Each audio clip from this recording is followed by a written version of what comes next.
You're the one who stayed. You're the one who's still parenting, still working, still holding everything together. Meanwhile, the other parent, gone.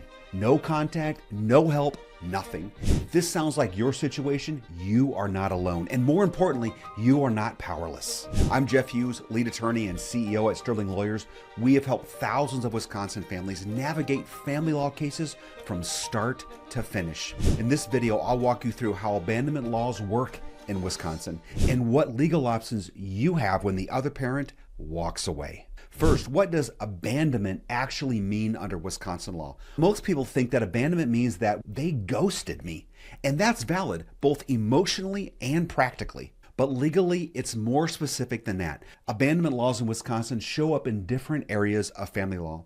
There's the termination of parental rights. There's child custody and placement decisions. There are CHIPS cases. Now, those are ones where the children need protective services from the state.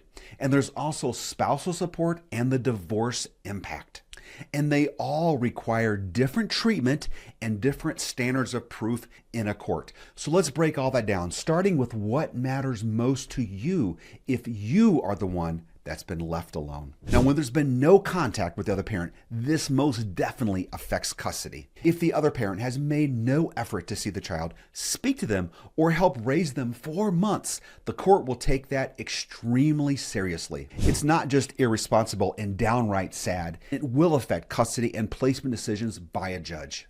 Wisconsin courts make custody decisions on what is in the best interest of the child, and a parent who vanishes, doesn't call, and hasn't been involved, that is not good. So if you find yourself in this situation, keep a record of all text messages, missed birthdays, voicemails, everything, as you may need it later to prove abandonment. Another question is, can you terminate their parental rights? Maybe, but it is very difficult to reach that standard. Under Wisconsin statute 48.415, abandonment can be used to terminate parental rights.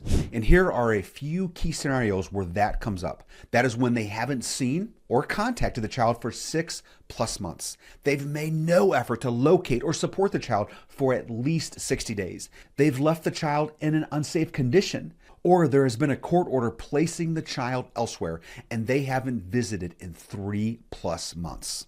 But here's the hard truth. The termination of parental rights is a last resort. The state requires clear and convincing evidence, and it must also be in the child's best interest. As a general rule, the policy in Wisconsin is that the judges do not like to make a child go from 2 parents down to 1, even when that other parent has abandoned the child. But still, if you have been left holding the bag long enough, this may be an option worth exploring. So what about divorce? Can you use abandonment there? Wisconsin First is a no-fault divorce state, and this means that abandonment doesn't give you a special grounds for filing. All you need is one person saying that the marriage is irretrievably broken. Now, if your spouse has disappeared, this will affect the judge's order in a divorce, starting first with maintenance, also known as spousal support.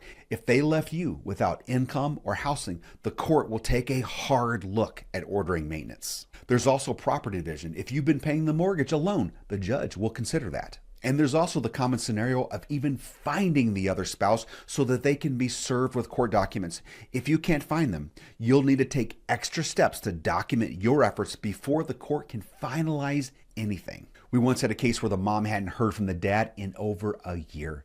There were no calls, no text messages, no visits. He was just gone. So we had to help her push the divorce and secure full placement. And it took paperwork, persistence, and a clear record of everything that she attempted. Another question we get is, can I cut ties legally? Well, here's what you need to do in order to do that. If you're hoping to terminate parental rights or get full custody, document everything. That means every missed visit, call, promise, everything. Keep proof of your communication attempts. Stay engaged with the court or your social worker if there is one involved. Respond to court orders quickly. Don't delay. Consider mediation or other legal means to help you move forward. Abandonment doesn't mean you're stuck, but you do need to build a case and follow the process. So what if you are caring for a child who's been abandoned? Well, since 2025, Wisconsin has expanded the placement options that you have. If you are a like-kin caregiver, like a trusted friend, a mentor, or a godparent, you may now qualify for kinship placement and support payments. The system now recognizes that family is not just about blood, it is about connection. If you stepped in where someone else has walked away, you may be entitled to $400 per month per child and more support to stay involved. So if the other parent has walked away from the child, from the marriage, or from the responsibilities that they committed to, Wisconsin law won't force them to come back. But you can take action to protect your role and secure your child's future. In this next video, I'll walk you through the exact first steps that you need to take in a Wisconsin child custody case, especially where the other parent is missing or uninvolved.